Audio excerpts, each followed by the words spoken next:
It looks like my mic is working. We should be rolling. It looks good from here, Bob. All right, I'm going to give her a clap. Chimney chim chim chiroo. All right. Well, good evening, ladies and gentlemen, or people.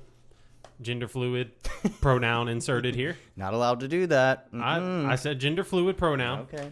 All right. My name is Chase Duncan. My name is... Just say your real name. Is Brennen Jones. This is Cause and Defect, the show for serious conversations with not so serious people. That would be us. That would be us. Yeah. The not so serious part. Mm-hmm. The serious conversations happen, and then we're not so serious, so they unhappen. Correct, yes. That's kind of how the podcast works. I would have said it the exact same way, for sure. That was very eloquent, I'm sure. You can decide for yourself just how serious it actually is. Well, there are, honestly, like, most of our middle segments are... They are serious, I agree. They are, yeah. I wasn't saying it wasn't. I said let them decide for themselves. I guess they will decide. We have funny games before and after to keep the mood light, but today we talk about, or are talking about, information control. Which can mean a lot of things. It can. But we'll get into that. Yeah, I mean, we sort of allude to some information control stuff in most of our podcasts. Yeah, definitely last episode. Yeah. If anyone saw the film industry episode that we put out, we talked a lot about it's kind of how they use sort of there are a lot of gnats in here. It's going to kill me. Feel free to kill them as they come by. Basically just how they use the media and the film industry to kind of sway us in certain ways on certain topics and ideas and to get, I guess, their own agenda across. Yes. So we'll kind of get more into that today. In a very subtle way when it comes to the movie or film industry. Right. However, I want to start by saying if you do listen to us, that would be us as in Chase and myself, a.k.a. Cause and Defect. Please like and subscribe, comment, follow our Instagram at We're Defective, because we are. There's no doubt about that. It's true. We try to do good here. Again, judge for yourself and let us know. So we start every episode, well, not every episode, but as of late, we've started our episodes by telling what beer we have. Beer of the day. Yeah. Beer of the day for this episode is which this one's probably more well known, a pernicious IPA from Wicked Weed. And I feel like just last episode we talked about like how we didn't care that much for IPA. Yeah. Pernicious is one of the ones that's a little delicious. Better than normal. There are some, Pernicious as long as it's delicious. not too hoppy, when it gets into double IPAs and that kind of ridiculous stuff. This one's up there. I'm not a big fan. 7-something%. I remember seeing that. But it's got a lot of other undertone flavors to it. It's citrusy. Weed, it's refreshing. Wicked Weed does well with all their beers. Yeah, they're they the really ones do. I've had anyhow. Especially, they have a lot of really good sours, especially if you go there. If you go to the actual Wicked Weed brewery in Asheville, North Carolina. Lovely Asheville. Yeah. North Carolina. As of late, it hasn't been very lovely. Exactly. North Carolina is a great place to visit right now if you're out and about. That's right. But yeah, I wanted to clarify a little bit about the information control topic that we're gonna. Gotcha. Be I want to discussing. interject by saying, "God bless the United States." I meant to put on some sort of. I saw it in the camera and I was like, thing. "What the fuck am I wearing? What are you wearing?" You can't pass this shirt at Walmart and not Fucking buy hillbilly, it. Look at you. You get these with those little plastic flip-flop sandal things. The ones that rip after two uses. You're good to go to Myrtle Beach after that. But before Brennan Sorry. rudely You go interrupted ahead. me, I just wanted to clarify a little bit about what we meant by information control, because we could mean a lot of things, as Brennan did mention. So I don't know about Brennan's side of it, but what I researched on generally is history and how it's possible that the narratives are controlled by the people who tell history. Yeah. That was kind of the line of reasoning. Yeah. And I think I pretty much went down the same path. Good. When you dive into this topic, one of the first questions I feel like come up is how far back does it really go? Yeah, right. So again, we'll get into that. However, first, we are going to do a segment that we like to call What's Been on Your Nerves Lately, where we chit-chat about things What's that been have, on our nerves lately. Things that have gotten on our nerves lately. We will end with our very own in-house rendition of Fuck, Marry, Kill called Slap Party Smell, where we each give a 3-person lineup. Yes. And the other one has to decide which one they'd slap, which one they'd partied with, and which one they would smell violently. Yes, violent smelling. Yes. Where you get people's attention by just smelling them. Right, yeah. It's an obtrusive smell. Yeah. Yes, obtrusive. A very deep sniff. A sniff. But, Brennan. Yes. What's been on your nerves lately? Well, out of the many things, as always, when we play this segment that get on my nerves, which I'm trying to do better about, not let things get on my nerves and, influence my own life. But number one, the misuse of celebrity influence. Wow. And not only the misuse on their part, but the fact that people look at celebrities and think that they're somehow intelligent or more informed just because they're popular. Mm-hmm. And that's not the case. That's just not the case. It's really simply not the case. They happen to be famous because of one thing or another, music or acting or who knows what it is. But that doesn't make them smarter people. I would have to say that the majority of the most intelligent people probably aren't very famous. Probably not. So that's something that really bothers me. And I have a quick story. I'll share the very, very short story of it. That happened to me today. I saw a post online about how, of course we're going through a whole movement at the moment, and I'm not downgrading that at all. But the Black Lives Matter movement. Yes. Just so a preface. Yeah, sorry. So an artist, Snoop Dogg, everyone's heard of him. He posted something today. Feel free to go look for yourself. I'm sure it's all still there. But it was just a picture of like the nickel that we all spend every single day. No one thinks about or looks about. It's stuck in your console of your car.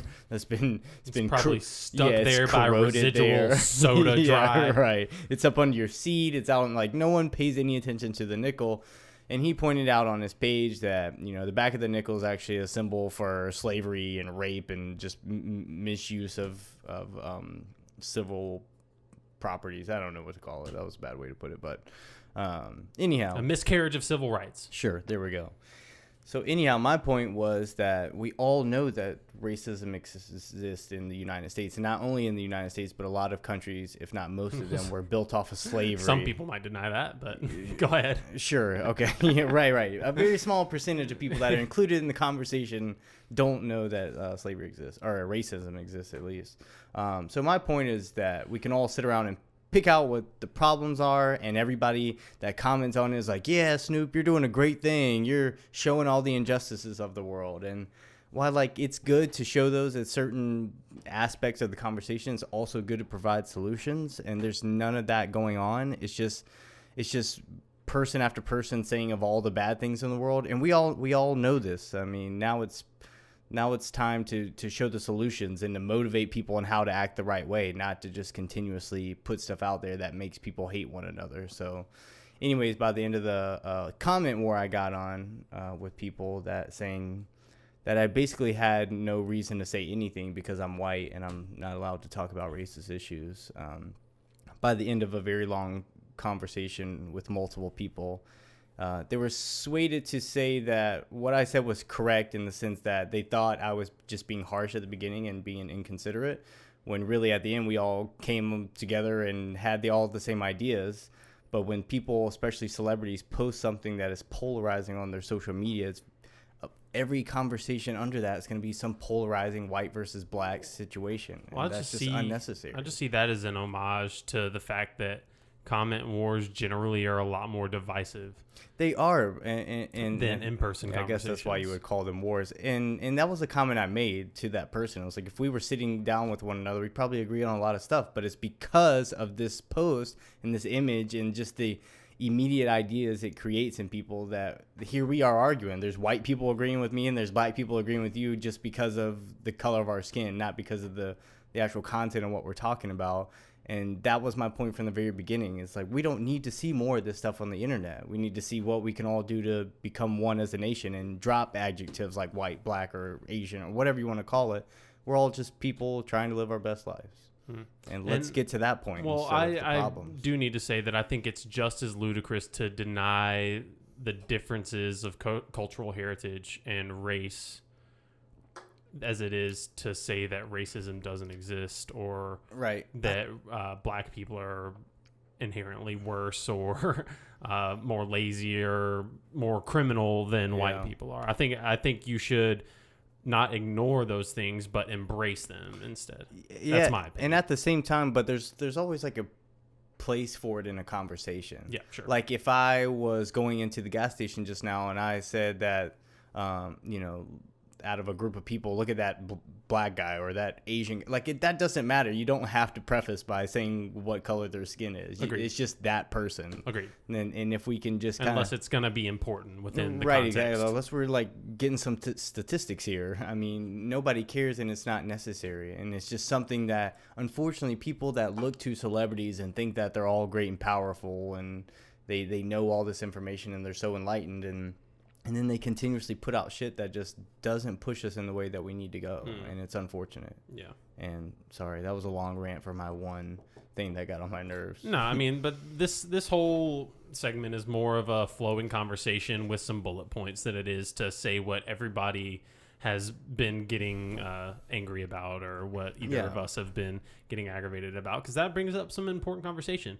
And it kind of alludes to the fact that that bringing down the symbols of racism is important, or that's important. Right. It has its part in the conversation for sure. Yeah, so like bringing down Confederate statues and that kind of stuff is a completely different story than pointing out something that nobody's noticed before that has some sort of contextual clues towards slavery. Mm-hmm. That's a completely different story, and if it's something that nobody has noticed before, then it's not going to change any lives. You need to spend that energy actually bringing down the systemic racism that exists in our country, rather than just pointing out all the little things. Because if you're channeling your focus towards just tiny little symbols like that, that's not actually going to do anything for you. Yeah, absolutely. So that's kind of the point. And what kind of sucks now is and we talked about this when we spoke on Black Lives Matter, is it all seems to become political at some point.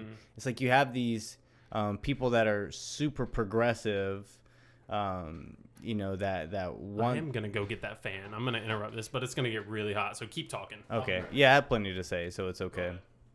But we I have so many cords. You have so much in here in general. You're about to knock more. Okay. All right.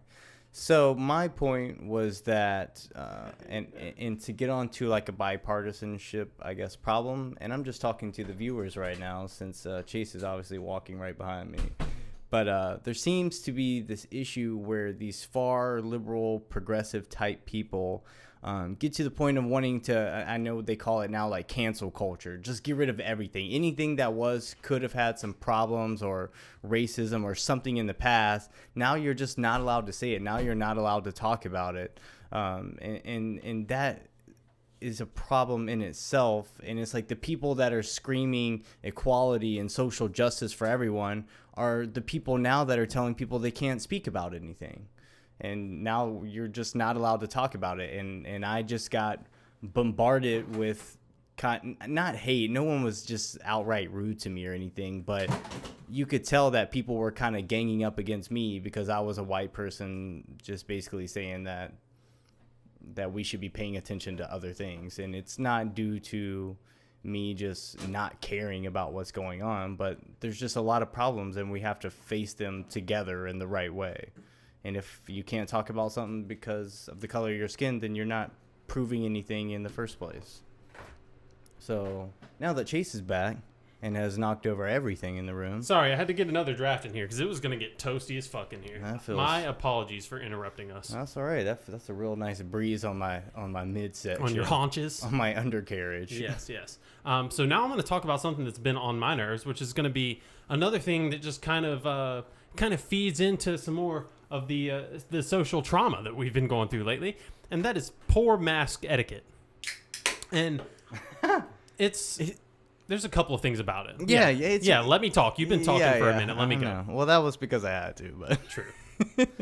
You would have gone regardless. Yeah, I can talk all day. You were in the middle of going, and that's why I went. But what I mean when I say poor mask etiquette, I mean people alone in their car wearing a mask, people wearing a mask in a store but leaving their nose uncovered, That sort of stuff. That general wearing a mask just because it's socially acceptable right now, or because it's like a fad. They're doing it not for they're not thinking about the safety of themselves. They're just doing it just to do it.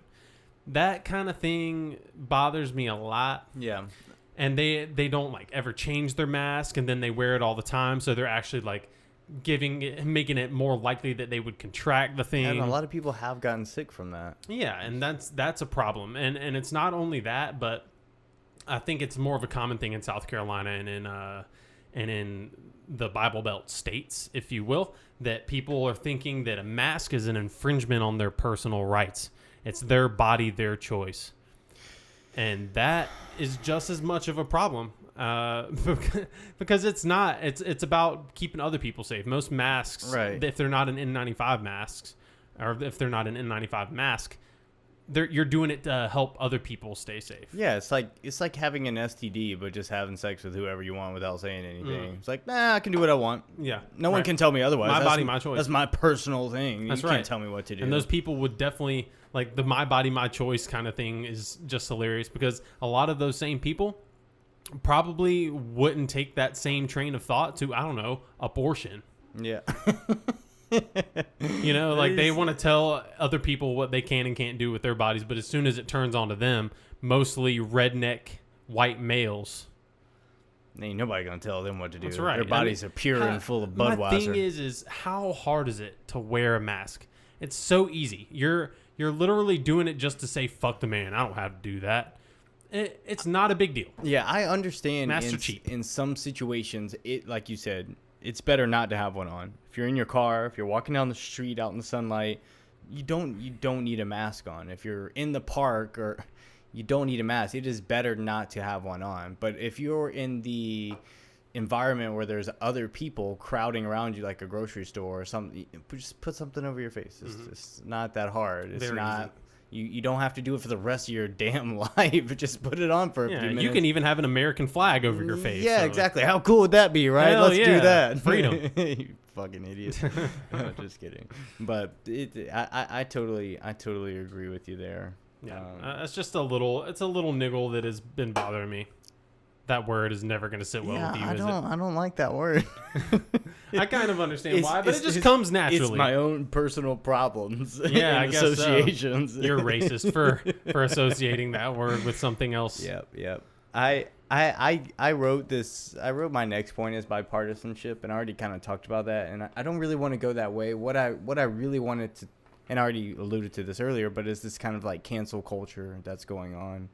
It's like, for some reason, we just rally around certain things to make them seem like the worst thing. Like, there were some YouTubers that are being shamed right now because they did blackface like a couple years ago on some of their posts, or you know, they said faggot or something racist or something that people don't like a long time ago, and now everyone's just rallying together just to get rid of these people. And it's like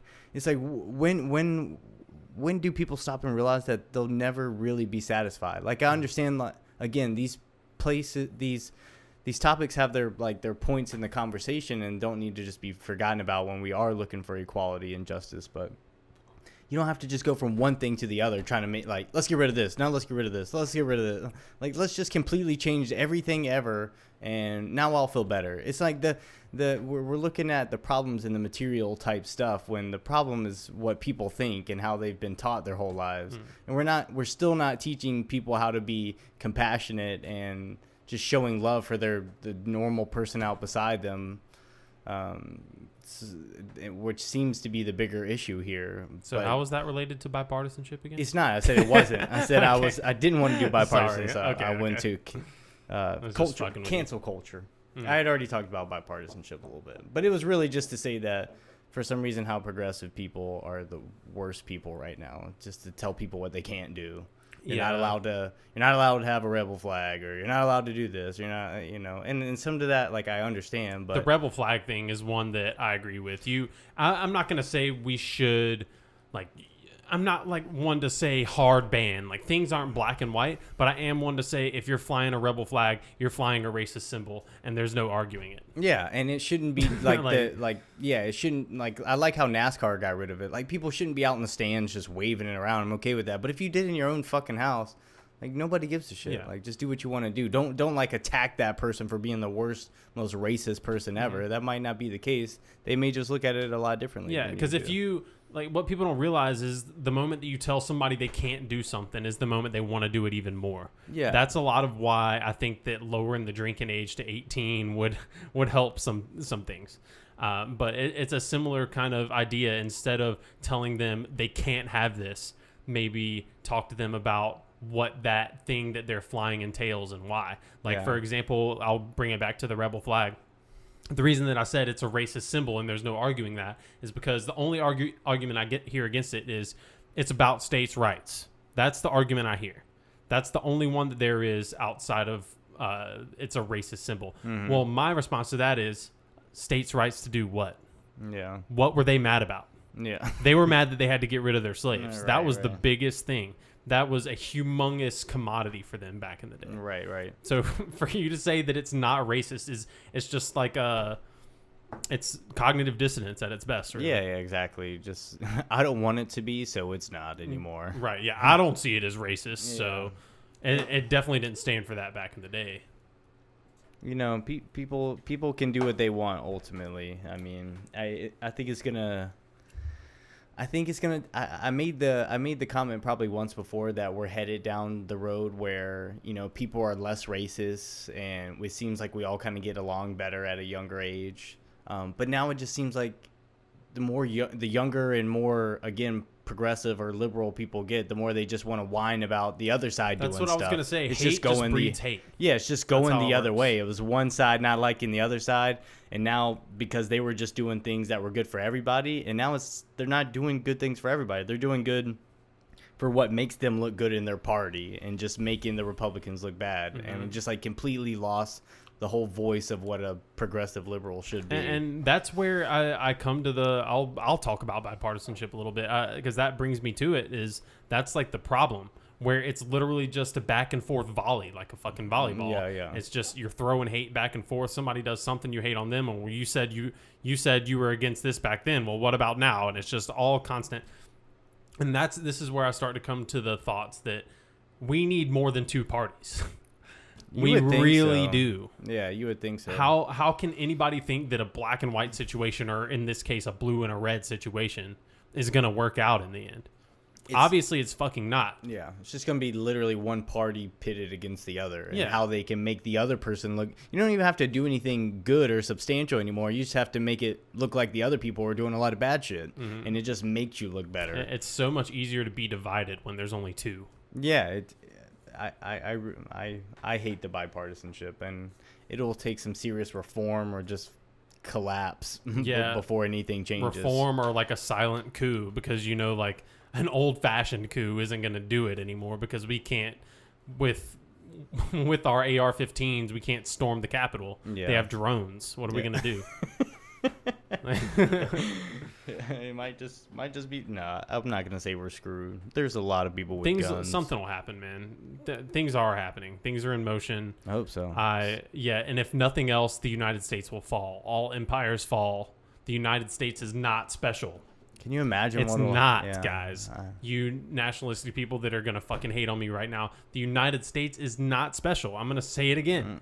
It's not special. Yeah, maybe at one point in time, for like 100 years. Yeah, for one very brief until we fought a civil war moment of history. over slavery. And then it was like, yeah, all right. Now you're just I like guess even before else. then, slavery was legal. Right. In the land of the free, whatever. So basically when the pioneers came here, but they were just fucking killing people off.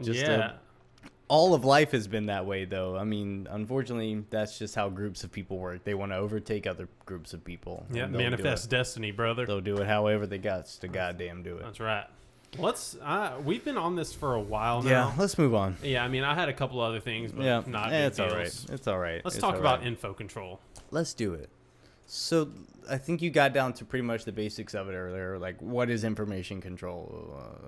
It would have to be the government, it's self-explanatory. Well, the government maybe, control, or somebody controls information so that people will think about things a certain way. right. And the question that I'm going to try to drive toward in the end is, what could the powers that be or whoever is controlling the information gain from controlling information? Because I'm sure some people will think that information isn't controlled. That's probably going to be some sort of argument. We have Freedom of Information Act and all that sort of stuff. So that I feel like that's going to be an argument, and I want to drive towards what somebody could benefit from by controlling the information that is available to the public. So I'm going to start off by asking you, where is this like a new thing in history where we started thinking that the government, listen to me, where we started thinking that the government wanted to control information, or maybe has been in the past? I'm sure. Or do you think it's something that, like 100 years ago they were going, I don't know what they're doing over there, but they're doing something? I'm sure it's been a thing in the past. Or are we just now getting enough information like off the internet and enough conspiracy theories where we're just like, okay, something's weird going on now we can see it? And maybe before it wasn't as much the government as it was the church, because there have been problems with that. Yeah. But I can't think it's a new thing. It's more coming to light now because of the internet and all of that sort of stuff. But I don't think it's a new thing. Nah. You think that's just because people want to, whenever you're being ruled or controlled by people, I don't know, there always seems to be that segregation of like just kind of that hierarchy of power. Separation of power, yeah. And it's like has to be, according to the textbooks, Yeah, right. I mean, I guess it's hard to argue against that, but that's not what this episode's about, so I won't. Right. Well, I just wonder if there's always been that thought of like, they must be doing something to control us or make us, how are they powerful and we're not, type of thing. It must be some whether it's information control or whatever it is. I'm sure that thought has been around for a while, maybe in a smaller portion of the population. And nowadays, I feel like, with all the technology that we have, there's probably a lot more to hide too. Yeah. Do you think the majority of people realize that information is being controlled? No, probably not.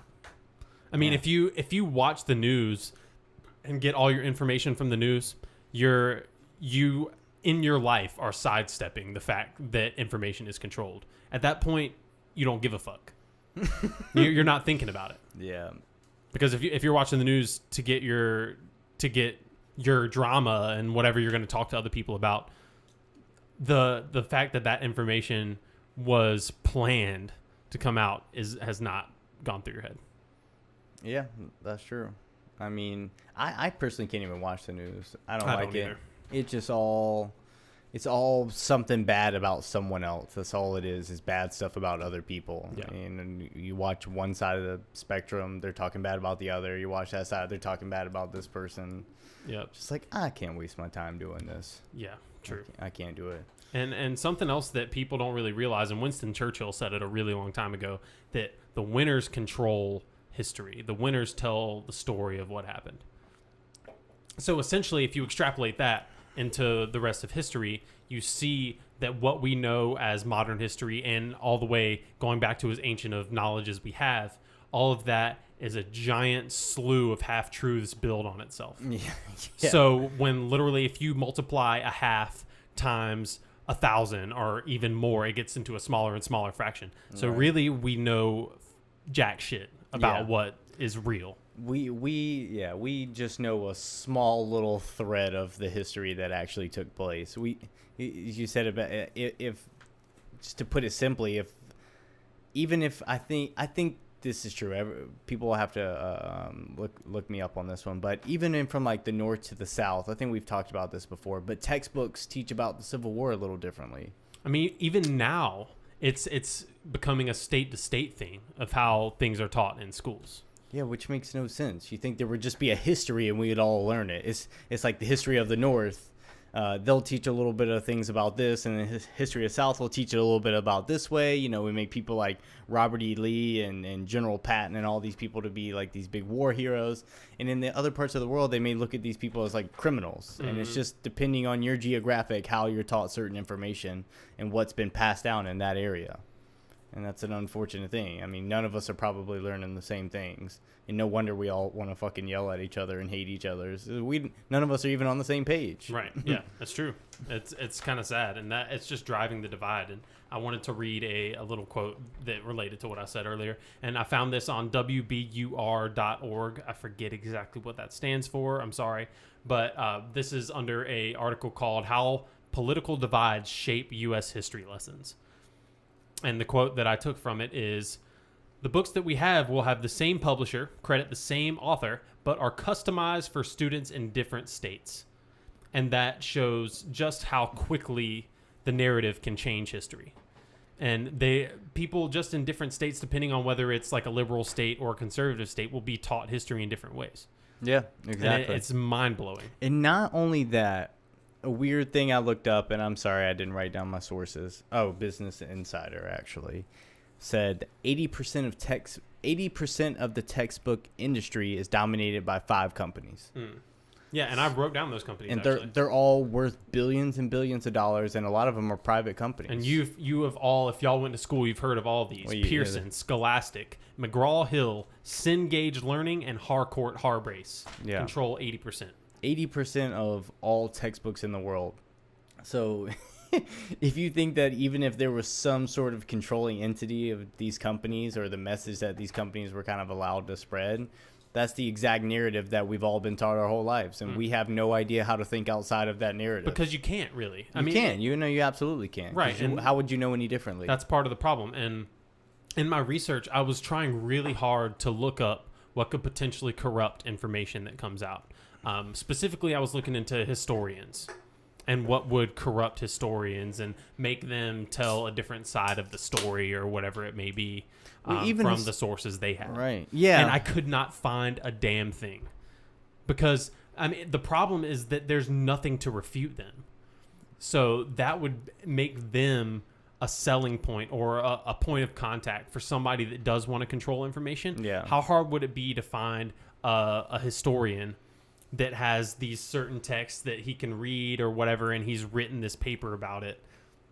How hard would it be for somebody to come up to him and say, "Hey, would it hurt you to change like this little bit of information? Everybody from that era is dead. None of it's going to matter. We'll pay you a bunch of money. It's fine." And then nobody could refute it. Yeah. I maybe on that point, I think 50% of historians, I'd like to say some of them are actually in. It's not because like a historian's a naturally like wealthy position to be in. It's because they like to do the work and they like to actually uncover the real truths of history. So. And it comes down to the morality and the ethics of that individual historian. But also most historians are just scientists in general, or paid off of grants or paid by companies to perform certain work that a lot of times come out like certain results that they're looking for. Mm-hmm. And I think that is a terrifying thing. So if all the I don't want to say all the textbooks are just all like, there really can't be a point where someone sits down and it's just like, yeah, we're going to change history altogether. That's not how it would work. Right. Especially now. It's not like these 5 companies can just be like, well, we're going to just start changing shit. Right. And we're just going to make the new generation of people believe this versus right. like everyone else. And it definitely wouldn't be that drastic or sharp of a change. It's something that takes time because the history and the experience dies with the people. So it takes some time changing little thing after little thing. Like even in our lifetime, we're starting to change how math is done and that sort of stuff. Mm-hmm. And then I hear people, even actually with history books, I can't think of the exact story that this guy told me, but basically I saw this guy and we were talking, and he said something. I said something just kind of off the cuff, and he said that, "Oh, well, that's not how I was taught it in school." Mm-hmm. And it just kind of set in with me because this guy was probably like 60-something, 70-something. Right. And it's so funny that it's like that little moment that makes me think about it, but then that goes away, especially for him. There are not a lot of other people, since that generation's going to die off, they're not going to remember that's what was taught. Yeah, there's not going to be anyone there to argue. All the other books are going to get thrown away, except for like maybe some collectors have those other tiny little books in there with them. It makes me think we're in a certain phase of the information control process. It's like before like these textbook companies kind of came out, it was a lot easier to manipulate the message because there was no like centralized, I guess, point of information where everyone could just go. Like you couldn't go to, I guess you could go to libraries and shit like that, but my point is that it's very easy for people to, if you just pushed a certain amount of information or a certain story in a certain geographical location, well, it's going to be passed down and changed through like a folk tale type thing, and then that just becomes their real history. It's kind of like, you know, how we did with religion, a bunch of stories passed down, kind of changed here and there, changed off of, you know, the Romans had it this way, these people had it this way, they changed, King James changed it his way, you know, and then now we all believe it as some truth, and a lot of people don't question it because it seems like it's right because of there's no way the history of it changed. Well, of course it changed throughout the thousands of years that the information's been passed down. That's right. It changed by it because a lot of the times history is taught by word of mouth. It's not like people are watching something crazy happen and they're like, oh, taking notes. Just as of recently, and even if that was the case, the people that were sitting there taking notes are gonna take notes based on the way that they see the thing. Exactly. So it's all very flawed, and it's I said it earlier, but it's a series, a very long series of half truths built on itself. Yeah. And I talked about it in some, at least one of the previous podcasts, the burning of the library at Alexandria. That is a human fucking tragedy that I don't think enough people know about. Yeah, I can't imagine a lot of people know what that is. No, but basically Julius Caesar, I'm pretty sure it was Julius Caesar, burnt down the largest known collection of works and knowledge, art, all of this sort of stuff. He burnt down that building in Egypt, and nobody really has a clue why. There's not really an explanation. They say, I think they say it was a political ploy or something, or just trying to take something away from Egypt. But I have to feel like that it was a bigger deal than that. Yeah, exactly. Especially when, you know, if there's not a printing press at this point. So if something's written down in one book, more than likely, and I don't know, I know there were scribes and people that did this sort of thing, but there's not 15 to, let's say, even 100 of those books. There's probably only maybe one or two of them that people have written the same thing down in multiple pages to make two different books. So once one of it's gone, there's pretty much no getting it back. Right. And that's just really sad. And I don't think enough people consider the fact that there's not like a huge amount of historians that write our history. And it's pretty few of them, and most of them are very intelligent people. I mean, I did a pretty good amount of research today, but one thing that I was researching and I was not able to find was that nobody ever questions the credibility of the people that write our history. That's not a thing. I was looking up like corruption within people who are writing the history and people who are writing our textbooks, and that's not something I found just on a search engine. Yeah, I think if you do, you're just labeled as a conspiracy theorist. If you go against the accepted narrative, you're some sort of coup or just some sort of weirdo. Yeah, and it just sucks that there is hardly ever any basal text to go off of for somebody to dispute the narrative that's been pushed on our population. There's very little actual evidence for people to go on, so they don't even bother to do it. And that's the biggest thing for me that makes it a very suspect industry, is that the fact that they could easily manipulate it. And I will get more towards the end about what they could gain from manipulating it. So why the fuck wouldn't they? Yeah, well, I don't want to skip anything, but my thing is, I was going to ask, do you think the manipulation could be a good thing? Do you think it could be leading us into a more unified civilization? In some cases. It would vary case to case, I'm sure. Yeah. Like if, well, I guess it's going to lead into a bad thing, but people like to tell the better side of their own history. So of course, the winning side tells the story. Let me give an example. So the U.S. bombing of Laos and of Southeast Asia. Not a lot of people know about that. We dropped, I don't want to say millions, but we dropped at least hundreds of thousands of bombs on Southeast Asia. Some of which they are still digging up. They're still finding, yeah. And people are still dying from digging up these bombs. It's true. So the fact that, number one, not a lot of people in the U.S. know about it. So Number two, that we talked about this a little bit. Well, I brought it up in the last podcast about the Gulf of Tonkin. If the U.S. did lie about the Gulf of Tonkin, or if it was just some sort of misunderstanding, I don't really know. But they said that a ship fired on, or that Vietnam fired on a U.S. warship. There's no proof that it actually happened. So, if the U.S. lied to its people about what happened, and then didn't about what happened at the Gulf of Tonkin, and then didn't tell them that we were bombing the shit out of them, even innocent people, the U.S. is going to have, at least the common people of the U.S. are going to have this general hatred towards Vietnam just because we're at war with them. Right. And they won't really understand what actually is going on over there. Yeah. And then the people of Vietnam are going to hate the U.S. and there's just this informational divide, and it's just back and forth bashing for no reason. We see that exactly today in like the Middle East. Like, we're intruders to them, you know, in the American mind, you know, and obviously I don't know everything about it or the scandals behind it or what actually the motive is here, but when we're going over there to spread our democracy and try to help out, I always say diplomacy, try to actually help out. To us, it's like, well, of course, why don't they just accept us? We're doing a good thing. Like, they want us over there. And to them, they're just like, we're invading their fucking country. Yeah. And they don't want us there. Right. And yet we're just, most of them. And we're just taking over and just telling our people at home it's a good thing and that we should all support them in this war. That makes no sense to me, and people will just go along with it because we only have a small amount of the information here. It's like blind nationalism plus misinformation equals Nazi Germany.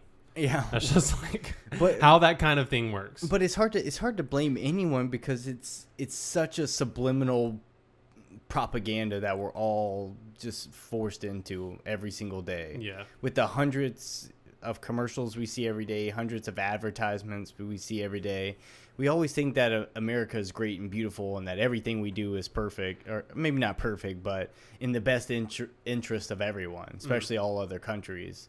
And then in the news stations and whatever propaganda they're getting in all these other countries, it's telling them something completely different. So of course there's going to be this divide. Of course, again, we may even be fighting towards the same solution, but be starting off on such a different page that we're fighting each other over nothing.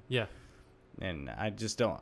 It's hard to blame anybody because, again, how do you see outside of that system that you're forced into on a daily basis? It's hard to say. I don't know if you really can, except for to question it in the same ways that we are, and to try to see your own patterns. Look for alternative explanations, and maybe don't take them. Obviously, don't take the alternative explanations just because they're the alternative explanations. But but continue, just truth search. That's all I can say is do your best to truth seek and question things. Just be a skeptic. I don't know what else to say about I say be a skeptic, of course. But at the same time, it's almost scary to tell people to go look for their own information now. It's because I have to imagine that people will just find the first thing that they see and just be like, well, that sounds good enough to me. Most people will, I think. And it's tough because there's so much bad information out there. And a lot of that information is being controlled by people that don't have your best interests in mind. I saw something, and I didn't write this down, and I'm pissed at myself that I didn't. But there was this study at Harvard that they did. And they basically went into kind of like the Chinese government and did a lot of tests and studies and basically found out that the Chinese government owned 100 Twitter pages. They basically, at least, I'm sure. They were basically just pushing out a bunch of propaganda and advertisements, and they were taking down information. They were just pushing certain thoughts into people's minds that they wouldn't originally have, just to make. It is the absolute control of information, and that's the perfect kind of thing that we can see now in today's time. That's something that's very interesting. Is the fact that war happens on so many more fronts than just the physical front. Yes, not even tech war or a hacker war or people trying to get each other's technology, that sort of stuff. gain the support of each other's populations is another thing, like counterinsurgency, if you have any idea what that is, or if you don't, you should look it up. It's a very interesting thing. There are some publicly available documents from the government that explain their counterinsurgency tactics. Basically, a lot of what they're trying to do in Iraq and in these places where the people don't necessarily want us there, they will just try to win the hearts of the public. They'll get them food, give them protection and that kind of stuff, and try to win the hearts of the public over the other people that were there, like Al-Qaeda. And because Al-Qaeda isn't just a full terrorist group. They're a militant group. Yeah. They protect people as well as commit terrorist acts to keep the fear of those people in check. Right. So the U.S. will go in and give them food and protection and then just try to win their hearts and minds. And that's just as prevalent as actually trying to kill the enemy, and just as prevalent as the info war, like you just brought up. Yeah, not only that, but in a lot of these countries, because of things like this and wars like this, they've created news stations and news broadcasting media in these countries to spread our message instead, so that people can tune into like American channels and see the messages that we're getting, again, to push an agenda onto people that they don't even know that that's what they're witnessing. And again, they just see all the beautiful things about America, love it, it's great, they must be here to help us because someone on television that's shiny and beautiful is telling us that it's a good thing. Yeah. And that's happened all over the place. Anytime we're in some sort of hostile environment, we get radio stations over there, we get news channels over there, we try to do whatever we can to push our American message onto those people. Yep. And it's weird. It's like, it's funny. At the same time, it's like, are we just looking for world control? Is that eventually what it comes down to? I guess. I don't really know. I don't know what that would even do for someone. That sounds like a lot of responsibility. Yeah, right. I don't think I want to do that. I mean, I don't think hardly anybody actually knows what's going on, A very small number. Yeah. I mean, I say that, but there has to be a lot of people involved into this situation to have it go on so long. Like if there really is some sort of system in place to manipulate information, that can't take 10 people. Right. That's got to be hundreds of people involved to actually make a difference. You'd there. think so. I mean, there's a reason that the CIA has a bunch of people operating, the NSA has a bunch of people operating, FBI. There's a lot of people just in the United States alone doing that sort of shit. Yeah. And speaking about the military, I read, oh man, again, I didn't write down my sources, so my bad. But feel free to fact check me. Look it up, and if I am just flat out lying to you people, please tell me, because I would love to know otherwise. But the radio, the computer, and the internet are all products of the military. And that's not necessarily like the military set out to make the computer one day and they made it.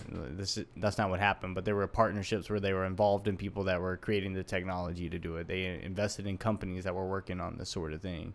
So the radio was sold to the British War Office, and then sold to the U.S. Navy.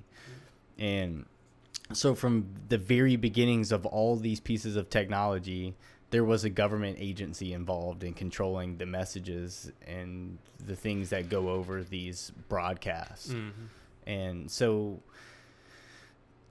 to me, it seems like, well, then maybe that's why they started it. This is when information control really started. But I think that was just more new age propaganda in our way of, they knew they could manipulate the message to get people to do what they want. So they started them. But I have to imagine if they were using it then it has to go back even further than that, hundreds of thousands of years, from print to just word of mouth, however far back. Yeah. I mean, if people can't control something, they will. Yeah. That's like a law of nature. I wonder why that is. Really? Why isn't it just be happy with what you got? I guess no one's ever satisfied to a certain extent. Yeah. If we can have more in an easier way, then we're going to get more in an easier way. Work smarter, not harder, If I can control a bunch of people and get them to do the shit I don't want to do, like, be construction workers or pump gas out of the ground or some shit, I'm going to make them do it so I don't have to. And I'll just manipulate them in whatever way I have to, pat them on the back and tell them how great they are, or, Nah, I don't even Give know. them strippers every once in a while. Yeah, drugs. Let them know that everything's going to be okay. Funnel drugs and women into this, and people will do whatever you want them to do. But since we're talking about InfoWars, I wanted to bring up COVID. Yeah. Now, this is where I told you about this earlier, and this I might blow your mind a little bit with this. So a guy named Charles Rosenberg. This sounds completely off the cuff when I say COVID. And I want you guys to know that I'm not going to say that I don't think COVID exists or no crazy shit like that. But if you think that the people who are controlling info or having InfoWars aren't using COVID for something, then you're crazy. So a guy named Charles Rosenberg, he was a historian of some sort. But a quote from him, he was a big promoter of epidemics operating as a form of dramaturgy. Dramaturgy is the theory and practice of dramatic composition. Okay. So essentially, he was a proponent, and he makes some very, very compelling arguments that are very hard to refute, even by other historians that study similar things. But he was a historian on the history of science and epidemics, essentially. Okay.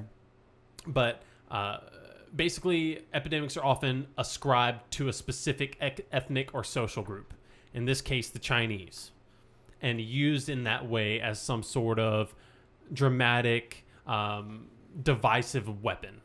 To get people fired up. Exactly. So it came from somewhere. It's China. That's right. Exactly. So, and they use metaphors of containment and destruction.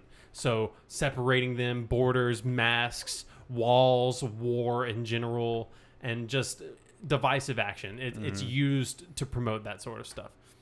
And they have high potential to be used for political and social gain, epidemics too. It's all political and social gain. It describes it perfectly. And they use a lot of what Charles Rosenberg wrote a whole book on this. And a lot of the historians that I read, I had a whole page up of historians talking about Charles Rosenberg's ideas. And they were all talking about how it's very easy to predict what's going on, even with COVID, with Charles Rosenberg's format that he laid out. And it's extremely hard to argue against, because it's accurate to the T, what he's talking about. But that's something people rarely think about is the use of COVID. Not necessarily. I mean, you could take this all the way back and say that COVID was planted by somebody or by the U.S. to drive charge against China, whatever you want to say. There's no proof for that, but there is absolutely proof that the use of the COVID pandemic is the COVID pandemic is being used for some sort of political or social gain on some side. I think at any point, no, I think COVID is a really good example, because it's now and it's here and everyone can kind of understand it. But there's always something towards like the end of every sort of presidential campaign, like that something big happens to either make that president look great or bad, or to make one side look better than the other. Like, so for the COVID example, you have your leftists saying that, Trump didn't do a good job. Like, he did the worst job a president can do in response to the COVID outbreak. Like, let's get him out of office. It just happened to work out right in the election year. And you have his people saying that he did a great job. Like, they're always gonna skew the message, like you said, for political gain. If we can make it look like, it came from China, it's their fault, it makes us not look so bad. And then on the other side of the agenda, if we can make it look like it's all Trump's fault and push the numbers up as high as we can to make it look like he didn't do a good job, despite how we skew the information, we're getting the outcome we want because we feel like it's the best thing for everybody. It's in everyone's best interest. If we lie a little bit now, it'll make everything better in the end for, because they know what's best for everybody, apparently. Right. So you just extrapolate that out into all of history. We'll just change a little bit here in this story so that people can understand the better, the full spectrum of everything. That's all it takes. It takes like a little seed, this tiny little bit of information to plant into somebody and even change their life forever. I mean, it's not a huge amount of stuff that's going to hit you in the face and change your life. It's all these little teeny things that happen to you over your entire life that make something a different, compelling story than maybe what it actually was. And what I don't think people realize, and we mentioned this earlier, but you can't get outside of your environment. So all these things that you're hearing every single day, at some point, like, it's all going to create the narrative of your personality in such a way that, like, Jesus Christ, sorry. If you hear nothing but good things about America, then again, you're always going to think it's a good thing because you don't know any differently. So if we're all being kind of pushed to think that, again, going back to COVID, that it's all been the worst thing, like we all had the worst reaction to it, worst response, well, then everyone's going to think it was the worst. So we're all just kind of just being pushed back and forth to believe what we're supposed to believe. And it's because we can't think any differently outside of the system. You can question it, but how far does that go? A part of your personality still reflects off of all those different engagements and environments that you're just placed into, whether you want it to or not. Yeah, that's true. And people in every country hear a bunch of different things. Like, no wonder Russians and Americans hate each other. Yeah, because yeah, it's like, for what reason? Yeah, I mean, everything is controlled on both sides of the spectrum. We pride ourselves as being the land of the free. Capitalism is great, you know, blah blah blah. But it's blatantly obvious that we still have controlled information swaying us different ways. We are cattle in maybe a bigger field, you know. Yeah, and it might not even be bigger, just a little more chaotic or something. Right. I wrote down this quote from, and I name dropped a couple people that I think people should look up, like Jack Valenti, who was basically the special assistant to Lyndon Johnson, the U.S. president, and he was the president of Motion Picture Associates of America. So this is a very obvious connection between the film industry once again and the U.S. government. But this guy named Walter Lippmann, who was the dean of American journalists. So this is just, it seems like this would be the best place to get your news from, right? Mm-hmm. Like, these people, they write journals for the American people, and we're supposed to, this is where we get our information from. I didn't write this quote word for word, so I'm paraphrasing here. But he basically said, like, the common interests elude public opinion entirely. And he goes on to say that information can only be managed by a special class who are smart enough to figure these things out. Wow. So basically, they create a message and a narrative to, like, just let people go on through their lives while the smarter people handle the real business. Mm-hmm. And they kind of just keep us blind to all that information. Not surprising at all to me. Yeah. This guy's the dean of American journalists. So if you think that all the information that you're getting through your local news sources is completely factual and accurate, it's more than likely not. It's all just, it's a waste of time to talk about most of the stuff that we deem important. The reason, like, I'm going to get a lot of fucking backlash for what I'm about to say right now. But I honestly think that the Black Lives Matter conversation is a fucking entire humongous waste of time. Not to say that they're not correct in that Black Lives Matter and that prejudices exist in the United States. I think that's a given. Yeah. But as a group of intellectuals, we should step beyond that. Obviously, that's a fucking problem. Mm-hmm. Why are we even talking about it? We're talking about it because it's in the news. We're talking about it because somebody else wants us to talk about it. Yeah. There's something else going on that we're not being told about. There's a reason that all this drama and shit has been cultivating in the United States, and it's all pretty much completely driven by the media. Why? I mean, it's the Black Lives Matter stuff. It's been going on for a while. The Black Lives Matter movement started a while back. Yeah. And we are not just now getting to a point of such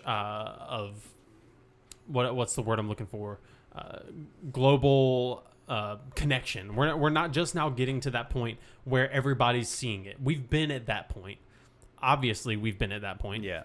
So why are we all talking about it right now? Because it's being thrown in our faces constantly. Yeah, there's just news story after news story that goes to... I saw something today.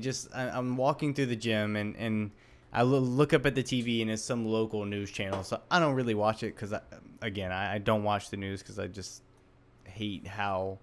It just seems so obviously pandering to some idea to create people to just hate each other. And in as many is if they can get as many clicks as they possibly can, they'll put the most, divisive things that they can online.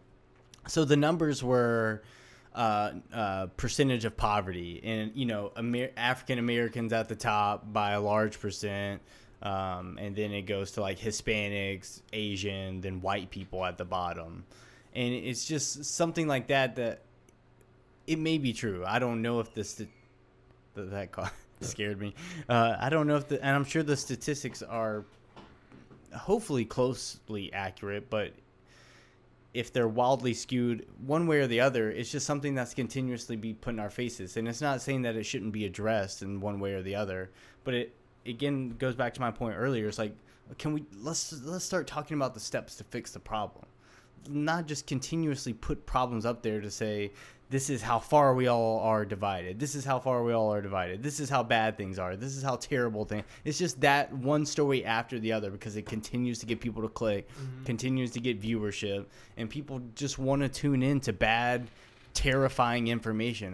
Why we're so deliberately driven by fear, I will never understand. Like, people like to be scared. People like to be like up in arms about things. Like. They like to be dramatic and say that their viewpoint is better than someone else's, rather than just like, if you took the time to sit with that person you probably think you would really disagree with, you might not actually disagree with one another. What you're disagreeing with is what you assume that person's intentions to be. You assume them to hate, white people for talking about racial topics, or you assume white people to hate all black people because racism is so big in the news right now. But that's not actually true when you get down on a person-to-person basis. It's not, and we're losing conversation. Yeah, and I feel like that's a humongous problem. That's just as big of a problem as the divide, and that's one of the things driving the divide. Is that we're stuck in our phones and we're throwing like paragraphs at a time at each other instead of sitting in front of each other talking and speaking eloquently, calmly, with respect and love. It's tough. It's not that tough for me. It's not. It's just more. What I was gonna say is that achieves an infinite amount more. Than hate behind a keyboard of some sort. Yeah. What I don't understand is when you try to say anything on special social media, you have all these like trolls come in that just like want to be like, oh, he said this, what an idiot, or like, you'll never all these people wanting to tell you why you're wrong immediately, but don't give you the grounds of why you're wrong. It's not to say like, hey, I see your perspective and this is why I think we're different based on this, and this. It's never that kind of like polite conversation. It's always, you're an idiot because you thought this, and no, you're an idiot because you thought this, and then this back and forth, and then they just end up fizzling out of the conversation with nothing constructive ever happened here. It's been destructive. It's just a big waste of time that people are just focused on hating one another and not realizing that we're all just being kind of, again, forced into the situation where we're making it seem that everyone else is the bad person. And it's because a lot of the media and the things that we see and are constantly being objected to are just false information, probably. Or misinformation. Yeah, just information to prove a point, and clickbait is the worst thing nowadays. However, if you can just get someone to click on it, doesn't matter what you say or how bad it is, they'll put whatever kind of information they can, because there's no internet like fact police. You can put complete bullshit on the internet and you'll get paid for doing it as long as enough people click on it and look at it, which just doesn't make sense to me. I'm gonna sidestep a little bit and talk. I wanted to say someone before I forget about it that I feel like you all should look up, and I said his name in a previous podcast, but I got the name wrong. I said Neil Diamond. Neil Diamond is a singer. His name is Jared Diamond. He's a historian and an anthropologist who's written a few books. And one of his books, I did my senior project kind of surrounding it. And it was called Collapse. And he was basically studying the rise and fall of civilizations and the common themes wherein. And one of the things that I'm trying to drive to, I'm trying to kind of drive us toward the end of this information age podcast is, because we could talk about it for a really long time. But I wanted to drive towards why people would do it. And my thoughts on that is So it's a long, arduous process, obviously. So like something happens, the historians tell a partial truth of what happens. Time passes, that truth changes. More time passes, that history or truth is almost completely forgotten. And then those people who have forgotten that overextend themselves in whichever way or the other. And then the civilization or the company, whatever it is that was abiding by these certain rules, fails because they didn't see what had happened to these companies or these civilizations in the past. And then when it fails, somebody collects the assets that were lost when the company falls apart or when the civilization or empire falls apart. And that's what I think is really going on. I think that this is going to be maybe a controversial sentence, but I think that there's a group of people, at least one group of people somewhere, maybe more, that are trying very hard to harvest empires and collect the assets when they fail. That's what I think is the end goal of this. Yeah, I mean, maybe I'm probably wrong, but that's like the biggest objective goal that I could see happening. And this could very easily go down a road that I feel very passionate about, which I don't want to get into because there are things, especially about the Earth itself, that a lot of people are unaware of that I think are very worthy of hiding and taking advantage of in the shadows. I've heard all the technology is going to come out. This is the year 2020. Yeah, and it's not just that tech. I'm going to say it's I can cover it in one sentence because I want the people to understand this, and this is part of what I'm going to base my life's work around. So be privileged that you're hearing this because I'm not going to share a lot about what I'm really working on. So here we go. The Earth, I don't know if you knew this, has a giant electromagnetic field. Energy is stored in that electromagnetic field. That's all I need to say. Yeah. I think, too, with saying that there is some sort of, let's just call them the elites that run society. Yeah. I'm just kidding. That was probably the most controversial thing you said the whole thing. But let's just, to say that sort of thing exists, it's almost basically like saying that the multiverse is real. Yeah. This is something we'll probably never figure out, even if it is true, until there's like the demise of civilization in general or something goes on. I mean, it's just those people or whatever group or entity this is has probably gone back so many hundreds of or thousands of years that it's so ingrained and so well hidden that kind of almost despite what information or what kind of things brew out of that entity, well, it'll never actually track back to that. No. And we'll never be able to pinpoint it down. I wouldn't think so. But that's the whole point of is the illusions that we're given with the information. Yeah, it's like they form the base of this giant info pyramid or whatever it is. They form the base of that, and we've built it so far up that we can't even see the base anymore. Really. Yeah, we can't, and we won't even get to it if we could. No, if we even tried. There's no digging because even no matter how much research and how much you do, you can just always use the same excuse like, oh, you're either a conspiracy theorist, you're crazy. Even the information you're thinking that you know is right and that you found out is being controlled and being manipulated.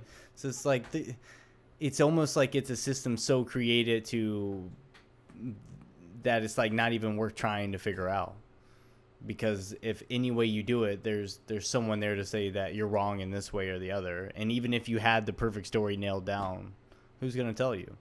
No one's going to tell you. And even if somebody did tell you, you and that person will probably die soon. So there's only so much information you want to know. But since we are getting to the end, considering that things go back so far, and I doubt you can answer this question. Maybe this will just be an open-ended question. To try. Is how do you get out? How do you see outside of the scheme, the systematic sort of oppression to all people? Well, or to the middle lower class of people, however you want to put it. You would undoubtedly have to be very intelligent. But I do believe firmly that there are breadcrumbs. There are I've talked to you about this a little bit, but there are trace pieces of information that are true, and undoubtedly it'd be impossible to hide. There are things there. You think so? I do. Paper trail. Yeah, there's something there, but you would have to be both incredibly intelligent and blessed with the right point of view to put the puzzle together. It's like putting together a 1,000-piece puzzle and you have 4 pieces. Yeah. So you would have to be blessed with the right point of view, be intelligent, and find the few pieces of things that are right, and spend your entire life putting them together. So you'd have to say that that's not the majority of the people, right? Far from it. So where so how do you tell those people that, just strap in and just get used to the roller coaster? I don't know what else to tell them, dude. Yeah. Like, really?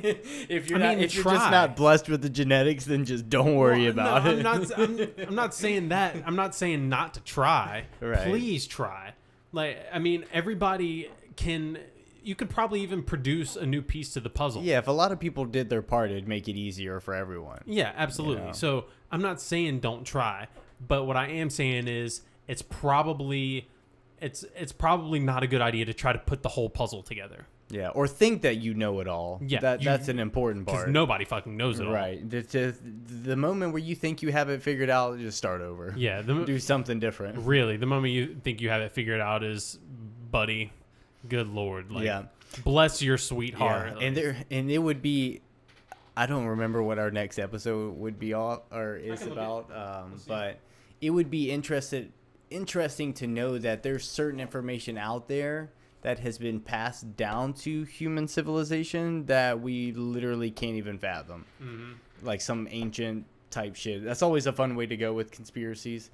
But to think they're the holder of some knowledge that, people, us ordinary people would not even be able to fathom. Or it's not worth our time to even know. And again, going back to why this guy said that only a special class of people should be in control of all the interests of everyone. Because and it's hard for me to disagree with this point, but you really just don't want certain people making decisions. You don't want everyone's input. Once you have everyone's input, there's too many cooks in the kitchen here. Yeah, really. We don't need what everyone has to say. And more than likely, you're not informed. You're just, unfortunately, just not very intelligent. That's part of the fall of democracy, isn't it? Yeah, right. You might have the best intent behind it, but that doesn't mean you know what you're talking about. So is it better to have this, electoral college or this group of people? A representative democracy, I think, is a very good way to go about it, except one with more than 2 fucking parties. Yeah. Seriously. We need a little bit more input than that. Yeah. It's either this or not this. See, and we can do better than that. In a parliamentary system, which to me makes a lot more sense, there are a lot of European nations that are parliamentary systems. Yeah. They have multiple parties, probably like 5 or 6 of them. And you don't vote for a person, you vote for the party. And if that person isn't upholding the principles of the party that it's representing, then they remove that person. To me, that makes a lot more sense. Yeah, I guess we'd have to see how it would work out. I think it would work out better than what we got going on now. I don't know what the hell we got going on now. I don't even know if politics in general, if people voting does anything at all, or if the whole system is just set up to continue paving its way without humans, like without the rest of the American society behind it. We could make that our next topic of discussion. Yeah. It's just the voting system in general. But I did look up what our next topic of discussion will be, and drum roll, please. We're supposed to talk about 9/11. Okay. Interesting. Which it goes back in information control. What people think happened. A lot of conspiracy theories behind it. There's a lot. There's a lot. That, so absolutely. we could get some quack shit going up in here, which is some of my favorite shit. So do you have any concluding thoughts? Not really. My concluding thoughts really were to say that I think that there are reasons that people are motivations that make people want to control information that comes out. There's a reason for it, and if there's a reason and an actual motive for somebody to do something, then someone's going to do it. Yeah. If there's something to be gained by it, it's going to be done by someone. You might not think that people are that terrible or whatever you want to describe them as, but there are people that are out there. There's actually something that's kind of unrelated to that final point that I wanted to bring up when we were talking about COVID that I would like to go ahead and bring up now, is that people don't really think about the connection of the spread of COVID to general human activities. And I would like to spread a little bit of light on that. So zoonosis is the spread of animal diseases to humans.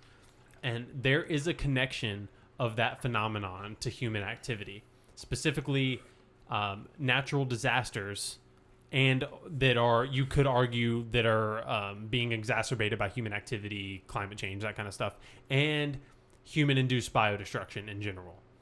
So what's going on is we're destroying natural habitats. And in that way, we are driving animals out of their homes.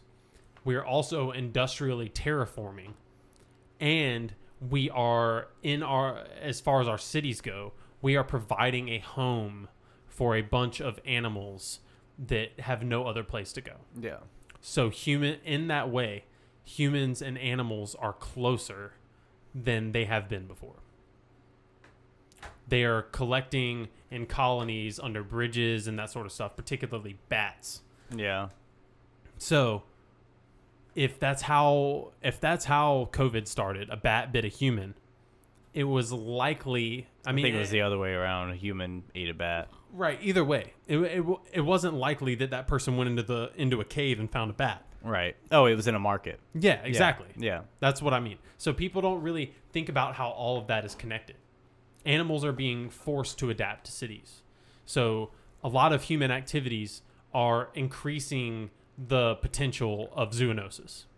Just like a thought for your thoughts. A thought for your thoughts. Dairy Merbles. Dairy Merbles. I want for your thoughts. Right. I want to make one little weird point on that. Yeah. And it's not related to anything we're talking about today, but you talked about COVID. I hear this guy, it was Bert Weinstein, and he made the argument that there seems to be a gap in the evolution of the COVID virus. Because usually what happens is if it transmutes or transports from an animal to a human, it doesn't automatically do it in such a way where as soon as it comes in contact and is able to kind of infect in a human without dying off, that it just works perfectly and it spreads everywhere. There's this certain temporary kind of interval where that COVID for this example, COVID would have a tough time adjusting to humans and have a tough time spreading from one human to the other. It doesn't just automatically have that. Well, do we know that it automatically happened? Do we have like a time frame for when a human ate a bat? And well, this is what it came down to. Is it seemed like it skipped that step, and this is what is leading to the conspiracies that it was actually manipulated in the lab and then got out and spread. Because once it came in contact with humans, it moved in such a way where it was just like everyone got infected like immediately. There was no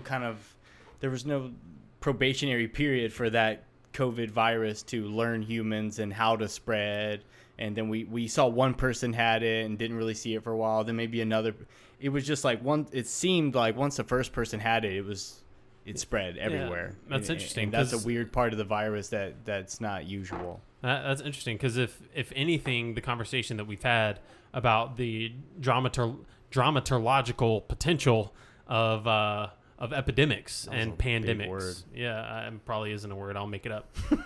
Because that would be the word. You coined it.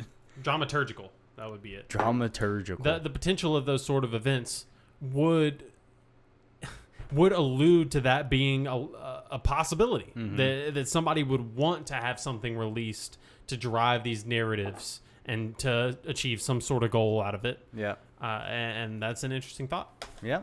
And we don't know the real information. And again, anyone who thinks they does or do is probably insane. Yeah. It's probably wrong. Either that or very smart. Either that or very smart. I'm gonna go with the first one though. Yeah, for it's more likely. 99% of people. But if you think you know, please talk to us about it. Yeah, tell us everything you know. I'd love to hear it. All right, so let's play Slap Party Smell. Let's move on. All right, please. This will be a short game. Would you rather slap, party, or smell violently? Gabriel Iglesias, Dave Chappelle, or Bill Burr? I'm going to party with Chappelle. Damn right. I'm going to smell Gabriel because I imagine he. Oh wait, no, that's Gabriel. I would smell Bill Burr. I was thinking, personally. yeah, Gabriel Iglesias. I forgot that was Fluffy. I was thinking Enrique Iglesias. Thought he might smell nice. I'd probably slap Gabriel. Unfortunately, he may make a funny joke out of it. And he has probably some more padding on his face. Yeah. To soften the blow. And that'd smell Burr because he'd give me a hilarious reaction. True. All right. I'm not going to ask you what you think about your own. Would you slap party smell Trump, as in Donald? Slap. My first one was Bill Burr. Funny. Or Peter Pan. I would definitely party with Peter Pan. Smell Bill Burr, slap Donald Trump. In the fairy world. Go to Neverland? Are you fucking kidding me? You're damn right I would go party in Neverland. It's hard to argue with that. Yeah, really. I get you there. All right. Slap party smell. Yes. Michelle Obama, Catherine Zeta-Jones, Ben Affleck. I would smell the hell out of Catherine Zeta-Jones. I agree there. I would slap Ben Affleck. 'Cause Same. Fuck that bitch. We're on And the then same page. party with Michelle. I bet she does some I like weird it. stuff. Attaboy. Especially with the Clintons. Yeah. There's going to be a lot of underage people there. All right, number two. Hades, as in Hades from Hercules. Tom Green or whatever you call him. Tom Green. I don't know what you said. Was that his name? It's James Woods. That's the same thing. Who's Tom Green? Hades from Hercules, George Washington Carver, or Rosie O'Donnell. I'd probably party with Hades. Interesting. Slap Rosie O'Donnell. Yes. And Smell the peanut butter man. that's right. Smell George Washington Carver. Yep. Do you think that was his real name, or do you think that was the name that the history gave him? I'm sure that was his slave name, not his actual African name, because I think they gave them white names. as Right. slave names, right? Well, the majority of people that came through Ellis Island got renamed Yeah. to be more American sounding. Right. Hey, but at least let's look on the bright side. At least that's a black guy who got fucking credit for something he did. Jesus Christ. Very true. Very All right. true. Slap party smell. David Blaine, Dale Earnhardt, or Donnie Darko, Which Dale Earnhardt? It makes a difference. the senior. Party. Yeah. Party with Dale Earnhardt. Donnie Darko. I'd slap him because I haven't seen the movie, but he seems like a fucking lunatic. And I'd smell David Blaine. He probably smells nice. I think I would party with David Blaine, personally. That's a good one. I would slap Donnie Darko and smell Dale. That's a good one. Partying with David Blaine. I don't know, man. Depending on the kind of the substances I'm ingesting, he might freak me out. I might think he's a real wizard or something. Man, on some crazy hallucinogens, I would think he's Lucifer. I would or love some getting shit. my mind blown. That'd be wonderful. Watch him just like spit up a frog out of his mouth. A frog he'd been keeping in his stomach for like a week. Yeah, it's had babies and shit. Mm-hmm. All right, number 3, Frank Lloyd Wright, Floyd Mayweather, or Benny Benassi. I would absolutely slap Floyd Mayweather, party with Benny Benassi, and smell the other one. Frank Lloyd Wright. Hell yeah. The Architect. That was a good one. That was an easy one. That was good. That all kind of fell in line. I didn't plan that beforehand. Slap party smell. Roger Federer, Serena Williams, Ted Turner. Ted Turner. That old bitch. He's about to die. He was probably in the pedophilia ring. He probably was. You worked at his restaurant. I did work at his You restaurant. support pedophilia. I support. Kill him! I would smell Serena. I'd probably slap Roger Federer and party with Ted Turner. He's a fucking billionaire, bro. Could you imagine the people that are at that party? There's some crazy shit. There's like what are those Morlock statues everywhere? Moloch? Yeah, child sacrifice. Is that a real thing? Does he have those everywhere? No. I was just assuming that he would because you said that. Word. Okay. Tom Hanks, Ben Shapiro, or Condoleezza Wright? I would probably party with Ben Shapiro just because I want to talk to him. He wouldn't drink or smoke or anything. I wouldn't care. It would just be normal conversation. Right, exactly. But when I'm at a party, I'm always the one in the kitchen talking to people. Mm-hmm. So I would like to talk to him. Or the bathroom. Why is the bathroom like a talking spot? Yeah, I don't, because that's where people smoke, I think. Maybe that was my group. Yeah, I think so. But maybe party with Ben Shapiro. What? Tom Hanks, Condoleezza. I don't want to slap Tom Hanks. I would smell Tom Hanks. I would party with him. He's a part of that. He's a part. I really want to talk to Ben Shapiro. He's a part of the cabal. Yeah. So I want to know what kind of weird fucking shit he's getting. He's eating people and shit. So that's why he got COVID. All right, slap party smell. Prince, Michael Jackson, the Bee Gees. I don't. I'm gonna slap the Bee Gees. Every one of them. Wow, that's a lot of slaps. Yeah, that sounds satisfying. No, I will. At least Michael Jackson was open with his pedophilia. I'll party with Prince and smell. I was gonna say I would party with Prince because at least he was openly heterosexual. Hetero? Is he heterosexual? Yeah. He's very metrosexual. For sure. But he liked women. No comment. All right, last one here for myself. This is a Mac, as in It's Always Sunny. Mac, Ronald McDonald is his real name in the show. That's his real name. His last name's Mac. Ronald McDonald. Danny DeVito or Sylvester Stallone? I wrote Stallone.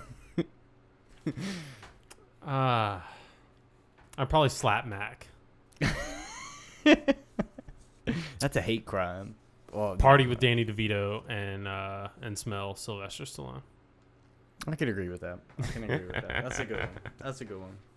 All right, guys. If you enjoyed this, please like, comment, subscribe, interact with us. We need all the interactions we can get. We're lonely. Just kidding, we're not. We can't entertain ourselves, so we need other people to do it for us. Yeah, and we need other people to call us on our bullshit. So if you didn't enjoy this, tell us just as well as if you did. Yeah, I think I've mentioned it before, but I tend to get texts where people are like, "Hey, I didn't. This is," or people mention it to me like, "Hey, I disagree with you here." Like, those are the type of things like put it on our Instagram or put it on our YouTube, so we can both respond to you and other people can see it. Like, your comment is just as valued as ours. Ours don't mean anything over anyone else's. We're just here putting it out for everyone to see. So that's right. We enjoy yours just as much. Mm-hmm. That's why we're here. We're here to open conversations. Yeah. So don't be scared to comment on our YouTube. If we have people on our channel that are gonna be bigots toward you or just be disrespectful towards you, we will drop them much faster than we will drop you just because you disagree with us. So please don't be scared to. Yeah, absolutely. Yeah. Well, thanks for tuning in to our episode on information control, episode 18. Yep. This has been Cause and Defect. Yeah, Cause and Defect. The boys with cut your losses. Just cut your losses.